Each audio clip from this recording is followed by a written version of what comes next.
என் அன்பு மாணவர்களுக்கு வணக்கம். இந்த வீடியோவில் இம்பார்ட்டன்ட் 10 மார்க்ஸ் ப்ராப்ளம் வந்து பார்க்க போகிறோம்.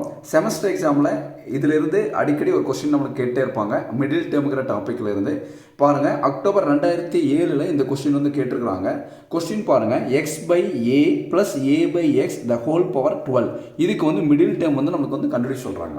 இந்த மாதிரி மிடில் டேர்ம் கண்டுபிடிச்சு சொல்லிட்டாலே ஃபஸ்ட்டு பவரில் இருக்கக்கூடிய நம்பரை வந்து ரவுண்ட் பண்ணிக்கணும். இப்போ இந்த பவரில் இருக்கக்கூடிய நம்பர் வந்து ரவுண்ட் பண்ணிக்கணும். அந்த நம்பர் தான் இது என், அதுதான் வந்து என்னுடைய மதிப்பு n ஈக்குவல் டு 12. பவரில் என்ன நம்பர் இருக்கோ அதுதான் என்னுடைய வேல்யூ. சரிங்களா?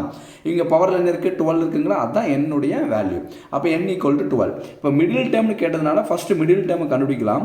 மிடில் டேர்முடைய ஃபஸ்ட்டு ஃபார்முலா எழுதிக்கலாம். மிடில் டேர்மோட ஃபார்முலா ஃபஸ்ட்டு ப்ராக்கெட் ஓப்பன் பண்ணி ப்ராக்கெட் க்ளோஸ் பண்ணிட்டு வெளியே வந்து +1 கொடுத்துக்கணும். இந்த எண்ணை வந்து 2ஆல் டிவைட் பண்ணணும். அப்போ மிடில் டேர்மோட ஃபார்முலா என்ன, n/2 + 1. சரிங்களா? இதை பாக்ஸ் பண்ணி வச்சுக்கோங்க. இப்போ நம்ம என்ன பண்ணலான்னு பாருங்கள். இந்த எண்ணுக்கு பதிலாக என்ன கொடுக்கலாம், 12 கொடுக்கலாங்களா? அப்போ மிடில் டேர்ம் வந்து நம்மளுக்கு என்னமா வரும், 12/2 + 1 வருங்களா?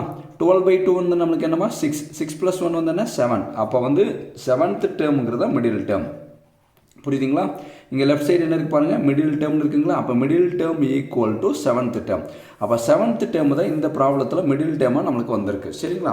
இப்போ கால்குலேட்டர் ஒரே ஸ்டெப்பில் வந்து 7th டேர்ம் வரோம்னா நம்ம என்ன பண்ணோம்னா, இந்த 12/2 போடாமல் ப்ராக்கெட் ஓப்பன் பண்ணிவிட்டு இங்கே பாருங்கள் 12/2 ப்ராக்கெட் க்ளோஸ் பண்ணிவிட்டு +1 நம்பி ஈக்குவல் நம்பி நமக்கு 7 வந்துடும். புரியுதுங்களா? அந்த 7th டேர்ம் தான் நமக்கு வந்து மிடில் டேர்ம். இப்போ நம்ம டைரெக்டாக 7th டேர்ம் கண்டுபிடிக்கிறதுக்கு பதிலாக ஃபஸ்ட்டு ஜென்ரல் டேர்ம் கண்டுபிடிச்சிட்டு அடுத்து 7th டேர்ம் கண்டுபிடிக்கலாம். சரிங்களா? To find general term. புரியுதாமா? ஃபஸ்ட் என்ன கண்டுபிடிக்க போகிறோம், ஜென்ரல் டேர்ம் கண்டுபிடிக்க போகிறோம். அப்போ ஜென்ரல் டேர்ம் கண்டுபிடிக்கிறதுக்கு நம்ம என்ன பண்ணணும், ஃபஸ்ட்டு கொடுத்துக்கூடிய கொஸ்டினை தூக்கி அப்படியே எழுதிடணும். கொஸ்டின் என்ன கொடுத்துருக்காங்க பாருங்கள், x by a plus a by x the whole power 12. புரியுதுங்களா? இதுதான் வந்து கொடுத்தக்கூடிய கொஸ்டின். எழுதிட்டு equal to x plus a the whole power n எழுதிடுறோம். இப்போ நம்ம ஈக்குவேட் பண்ணலாங்களா?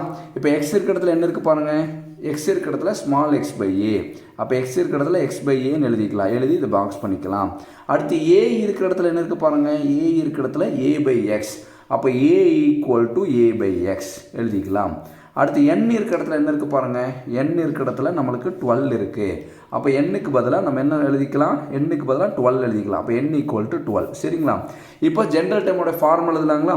இப்போ TR + 1 equal to NCR X power n-r a power r எழுதிட்டு இப்போ நம்மளுக்கு தெரிஞ்ச இந்த வேல்யூ எல்லாத்தையும் நம்ம இதில் கொடுக்க போகிறோம். சார் 7th டேர்ம் தானே சார் கண்டுபிடிக்கணும், ஏன் சார் ஜென்ரல் டேர்ம் கண்டுபிடிக்கிறீங்க அப்படின்னு கேட்டிங்கன்னா அதுக்கு உண்டான அர்த்தத்தை நான் உங்களுக்கு இந்த சால்வ் பண்ணி முடிச்சதுக்கப்புறம் உங்களுக்கு சொல்கிறேன். நல்லா கவனிங்க. இப்போ ஆரோட வேல்யூ தெரியாது. அப்போ r + 1 அப்படியே வச்சுக்கலாம். இப்போ n-க்கு பதில் என்ன இருக்குது பாருங்கள் 12. சி r-க்கு பதில் என்ன இருக்குது r.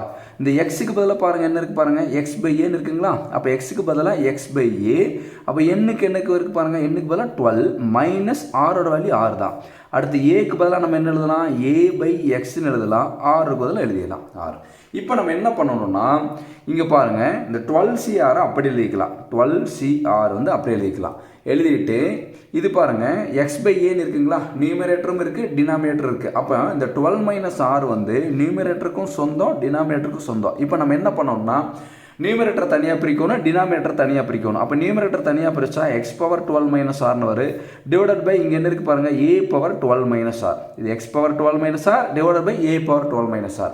இங்கேயும் அதே மாதிரி பாருங்கள், ஏ பை எக்ஸ் இருக்குது, நியூமரேட்டரும் இருக்குது டினாமினேட்டரும் இருக்குது. அப்போ அந்த r வந்து ஏக்கும் சொந்தம் எக்ஸுக்கும் சொந்தம். அப்போ நம்ம எப்படி பிரிக்கலாம், A power r divided by X power rன்னு இப்படி பிரிச்சுக்கலாங்களா? இப்போ பிரித்ததுக்கப்புறம் நம்ம என்ன பண்ணணும்னா நம்மளோட எய்ம் வந்து இந்த ப்ராக்கெட்டுக்குள்ளே எக்ஸ் தான் இருக்கணும். அதை மட்டும் ஞாபகம் வச்சுங்க, ப்ராக்கெட்டுக்குள்ளே எக்ஸ் தான் இருக்கணும். அந்த மாதிரி இருந்ததுன்னா நம்ம வந்து பாக்ஸ் பண்ணி வச்சுக்கலாம். இப்போ 12CR இந்த ப்ராக்கெட்டுக்குள்ளே என்ன இருக்குது பாருங்கள், எக்ஸ். ப்ராக்கெட்டுக்கு வெளியே பிரச்சனை கிடையாது, இந்த ப்ராக்கெட்டுக்குள்ளே எக்ஸ் இருக்குது. அப்போ எக்ஸ் இருந்ததுன்னா இதை பாக்ஸ் பண்ணி வச்சுக்கலாம். இங்கே பாருங்கள் ப்ராக்கெட்டுக்குள்ளே எக்ஸ் தான் இருக்குது. அப்போ இதை பாக்ஸ் பண்ணி வச்சுக்கலாம். மீதி இருக்கிறதெல்லாம் எந்தெந்த பிளேஸில் எப்படி இருக்கோ அதை அப்படியே வச்சுக்கோங்க, எதையுமே நகர்த்தக்கூடாது. இப்போ பாருங்கள் நல்லா கவனிச்சுக்க சாமி. இப்போ என்ன பண்ணுறோம் பாருங்கள், 12CR அப்படியே எழுதிட்டேன். இந்த எக்ஸ் பவர் 12 மைனஸ் ஆர் நியூமரேட்டரில் இருக்கக்கூடிய எக்ஸ் பவர் 12 மைனஸ் ஆர் அப்படி எழுதிட்டு இங்கே இருக்கக்கூடிய ப்ளஸ் ஆர் மேலே போகும்போது மைனஸ் ஆராக போகும். சார் இது எப்படி சார் எழுதுனீங்கன்னா இங்கே பாருங்கள், உங்களுக்கு புரியிருக்கா எழுதி காமிக்கிறேன். எக்ஸ் பவர் 12 மைனஸ் ஆர் இங்கே எழுதியிருக்கா, அந்த எக்ஸ் பவர் ப்ளஸ் ஆர் மேலே போகும்போது இந்த எக்ஸ் பவர் மைனஸ் ஆராக போகுமா, இதுவும் பேஸ் எக்ஸ் இதுவும் பேஸ் எக்ஸுங்களா, அதனால் ஒரு தடவை பேஸ் எக்ஸ் எழுதுனா போதும், பவரை வந்து ஆட் பண்ணிக்கலாம். பவர் என்ன இருக்குது பாருங்கள், 12 மைனஸ் ஆர் இதுதான், இதைத்தான் இப்படி எழுதியிருக்கேன். சொல்கிற மீனிங் புரிஞ்சுங்களா? இந்த எக்ஸ் பவர் 12 மைனஸ் ஆர் அப்படியே வச்சுங்க, இந்த எக்ஸ் பவர் ப்ளஸ் ஆர், இந்த ப்ளஸ் ஆர் மேலே போகும்போது மைனஸ் ஆராக போகும். 2 தடவை எக்ஸ் எழுதுக்கு பிறகு ஒரு தடவை வந்து எக்ஸ் எழுதுனா போதும். இங்கே டிவைடட் பை இங்கே என்ன இருக்குது பாருங்கள், ஏ பவர் 12 மைனஸ் ஆர், அந்த இடத்த நகர்த்த வேண்டாம் அப்படி வச்சுக்கலாம். இங்கே ஏ பவர் ஆர் அப்படி வச்சுக்கலாம். இது மட்டும்தான் நான் இங்கே கொண்டு போயிருக்கேன். புரியுதுங்களாமா? இப்போ பாருங்கள், இதை சிம்பிளிஃபை பண்ணலாம்.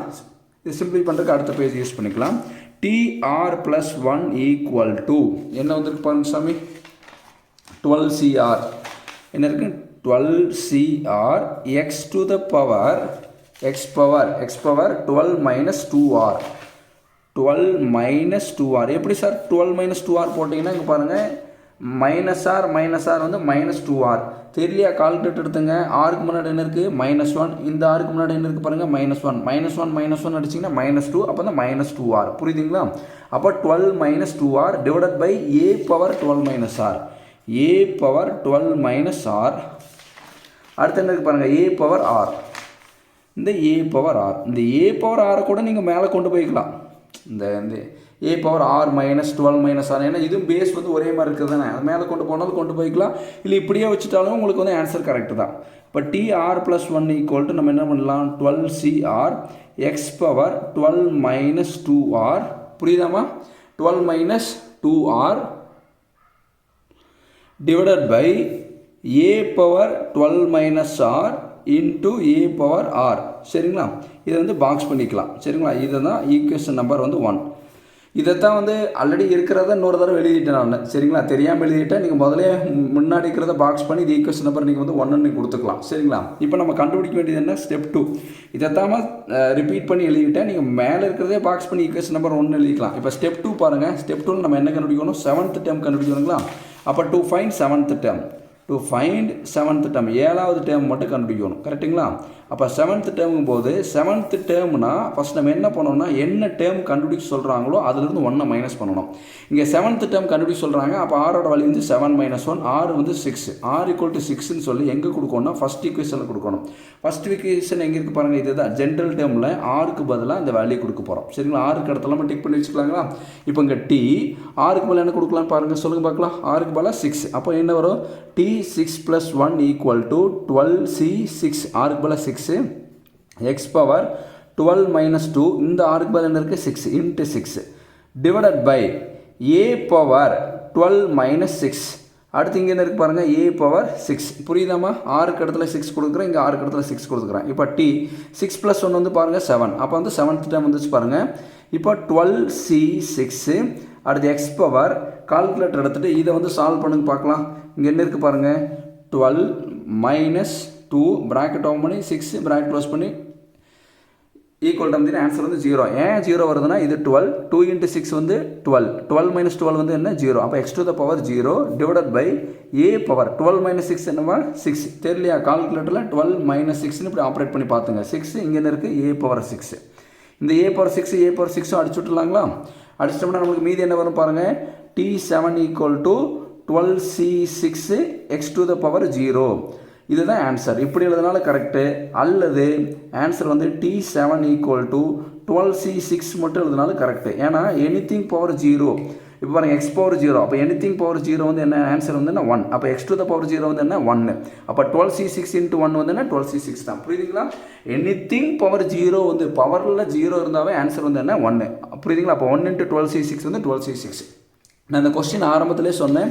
ஏன்னா சார் 7th டேர்ம் தானே கேட்டிருக்காங்க, டைரெக்டாக 7th டேர்ம் கண்டுபிடிக்க பதிலாக எதுக்கு சார் ஜென்ரல் டேர்ம் கண்டுபிடிக்கிறீங்க, அதுக்கு வந்து அர்த்தம் சொல்கிறேன்னு சொல்லியிருந்தேன். என்ன மீனிங்னா நல்லா கவனிச்சுங்க, டைரெக்டாக 7th டேர்ம் போடும்போது இதே மாதிரி தான் சிம்பிளிஃபை பண்ணணும். அப்போ அந்த இடத்துல n வேல்யூ, அப்போ ஆருக்கு பதிலாக 6 கொடுக்கணும், ஆர் வேல்யூ n வேல்யூ நிறைய ஸ்டூடெண்ட்ஸ் வந்து கன்ஃபியூஸ் பண்ணிக்குவாங்க. ஃபஸ்ட்டு ஜென்ரல் டேர்மை கண்டுபிடிச்சிட்டோம்னா அதுக்கடுத்து இந்த ஆருக்கு பதிலாக மட்டும் அந்த வேல்யூ கொடுத்தாவே நம்மளுக்கு ஈஸியாக வந்து நம்மளுக்கு என்ன வந்துடும்னா 7th டேர்ம் கிடச்சிடும். சொல்கிற மீனிங் புரியுதுங்களா? ஃபஸ்ட்டே எடுத்தோடனே 7th டேர்ம் கண்டுபிடிச்சோம்னா ஆரோட வேல்யூ என்னோட வேல்யூ ஸ்டூடெண்ட்ஸ் வந்து கன்ஃபியூஸ் பண்ணிப்பாங்க. அதுக்காக ஃபஸ்ட்டு ஜென்ரல் டேர்மை கண்டுபிடிச்சிட்டு இப்படி போட்டவன் நம்மளுக்கு வந்து ஈஸியாக இருக்கும். சரிங்களா?